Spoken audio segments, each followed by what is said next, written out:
Good morning everyone. हमारा topic चल रहा है दो द्विघात समीकरण। द्विघात समीकरण आपका चैप्टर 4 चल रहा है। अगला क्वेश्चन स्टार्ट होता है आपका क्वेश्चन नंबर 3। समीकरण 5x minus 5x plus 5 is equal to 55 का हल होगा। तो क्वेश्चन नंबर 3 हम करेंगे 5x माइनस के 5 इजिकल ब्रैकेट x प्लस के 5 इज इक्वल टू 55। फिर इसकी ब्रैकेट हमने पढ़ा a minus B A plus B का फॉर्मूला। तो a minus B A plus B इसके बराबर होता है आपका a स्क्वायर माइनस के बी स्क्वायर के। तो इसमें लगा दो a का स्क्वायर हो गया आपका x का स्क्वायर और माइनस b का स्क्वायर हो गया आपका 5 का स्क्वायर, वो दे रखा आपका 55। इस 5 को इधर ले जाएंगे तो एक्स स्क्वायर माइनस के 55 का स्क्वायर हो जाएगा 25।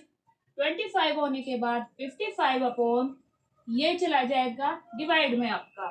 तो 5 से 55 को डिवाइड करेंगे तो आपका आएगा 5 वन जा 5, 5 वन जा 5। तो आपका एक्स स्क्वायर माइनस के 25 इज इक्वल टू 11। अब हमारा होगा question X square is equal to, अब जब ये 25 है ये इधर जाएगा तो 11, ये माइनस का क्या होगा आपका प्लस का 25, एक्स स्क्वायर हो जाएगा आपका 36। एक्स इज इक्वल टू ये स्क्वायर हटाएंगे अंडर रूट चढ़ाएंगे 36, यानी कि आपका जाएगा प्लस माइनस 6। तो एक्स की वैल्यू आ जाएगी आपकी प्लस माइनस 6। अगला क्वेश्चन है आपका क्वेश्चन नंबर 4। यदि द्विघात समीकरण एक्स स्क्वायर माइनस के 2x माइनस के p इज इक्वल टू 0 है, हाँ एक मूल माइनस का 2 है, तो p का मान ज्ञात करना है आपको। अब p का मान ज्ञात करवाए हम अगले क्वेश्चन में। क्वेश्चन नंबर आपका 4 होता है एक्स स्क्वायर माइनस के 2x माइनस के p इज इक्वल टू 0। तो ये आपका जो एक मूल दे रखा है माइनस का 2, इसे हम x के स्थान पर रखेंगे माइनस का 2 रखने पर।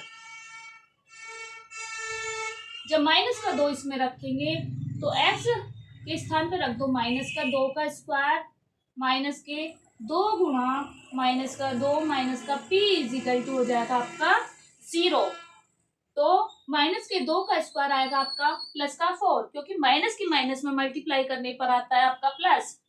तो माइनस के माइनस माइनस हो जाएंगे प्लस, 2 दूनी हो जाएगा आपका 4 माइनस के p इज इक्वल टू 0। 4 और 4 हो जाएगा आपका 8 माइनस के p इज इक्वल टू 0।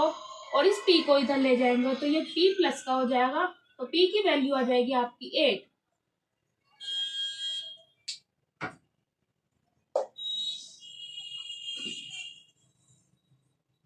अब हमारा अगला क्वेश्चन स्टार्ट होता है क्वेश्चन नंबर 5।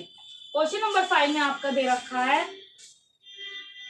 क्वेश्चन नंबर 5, यदि द्विघात समीकरण आपकी mx स्क्वायर प्लस की 3x प्लस की 2 इज इक्वल टू 0 है, तो x के मान 2 या माइनस 2 1/2 हो तो m का मान ज्ञात कीजिए। क्वेश्चन नंबर 5 कैसे करेंगे आप, इक्वेशन हो गई है mx स्क्वायर प्लस के 3x प्लस के 2 इज इक्वल टू 0। तो x के मान क्या क्या दे रखे हैं आपके, x के मान दे रखे आपके 2 और माइनस का 1/2। अब हम इसी से मूलों का गुणनफल निकालेंगे। तो मूलों का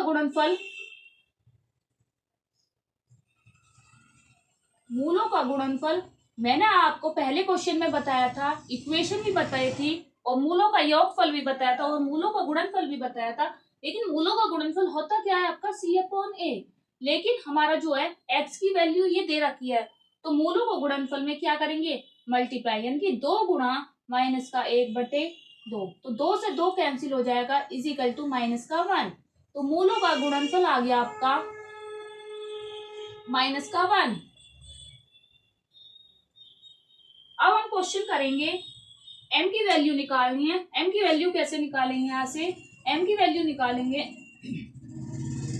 तो मूलों का गुणनफल रखो। मूलों का जो गुणनफल होता है अभी बताया था सी अपॉन ए। तो सी क्या दे रखा है, मूलों का गुणनफल निकल के क्या आया, इसके स्थान पे -1 रखा। सी अपॉन ए क्या है, 2/m।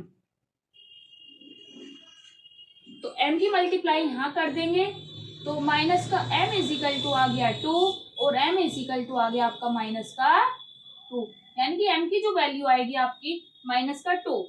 अगला क्वेश्चन स्टार्ट होता है x² के 3x के 10 इजिकल टू 0 के मूल क्या होंगे।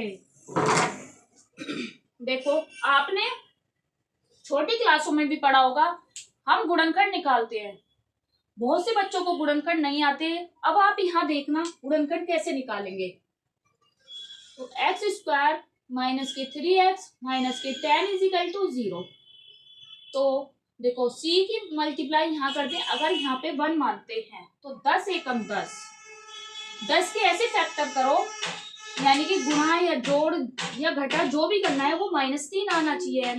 तो 10 के यानी कि 5 दूनी 10, तो 5 गुणा 2, तो 5 दूनी क्या होता है 10, और 5 में से आप 2 घटाओगे तो क्या बचेगा आपका 3। तो यही फैक्टर लगाएंगे हम, x² के 5 के 2, ये वाला x यहाँ आ गया, के 10 इजिकल टू 0। तो x² के 5x, इसकी मल्टीप्लाई यहाँ करेंगे तो माइनस क्या होगा आपका प्लस का 2x का 10 इजिकल टू 0। अब x कॉमन लेंगे यहाँ से, तो x के 5, यहाँ पे प्लस का 2 कॉमन लेंगे तो x का 2 पंजे 10 हो जाएगा। और यहाँ पे हमेशा सेम वैल्यू आनी चाहिए आपकी अगर गुणनखंड कर रहे हो। अगर यहाँ पे कुछ और आ रहा है, यहाँ कुछ और आ रहा है, तो आपके गुणनखंड ठीक नहीं है बिल्कुल भी। तो यहाँ पे आ जाएगा आपका, यहाँ से कॉमन लो x - 5 और यहाँ से कॉमन आ गया x प्लस के 2 इजिकल टू 0। तो x के 5 इजिकल टू, यानी कि पहले से 0 रखेंगे तो x बराबर आ गया 5। अब x प्लस के 2 इजिकल टू 0, तो x बराबर आ गया -2, यानी कि x के जो मूल होंगे आपके, एक तो 5 होगा, एक -2 होगा। यही आपके